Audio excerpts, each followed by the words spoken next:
ఎవరిని ఇంకా పంపించిన నువ్వు రాలేదుగా, నువ్వు వస్తే వస్తానన్నాడు. ఎవరు మన ఇంట్లో ఉండాలి?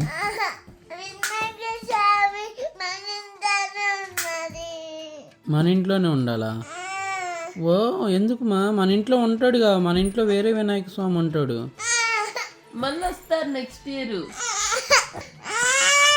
సరే సరే సరే పంపియండి. ఎందుకురా, ఎందుకంతా ఎందుకు? వినాయక స్వామితో ఆడుకుంటావా? ఏం ఆడుకుంటావు కొండ నువ్వు? ఎల్లిగిచ్చి పూజ చేసి ఆట ఆడుకుంటావా?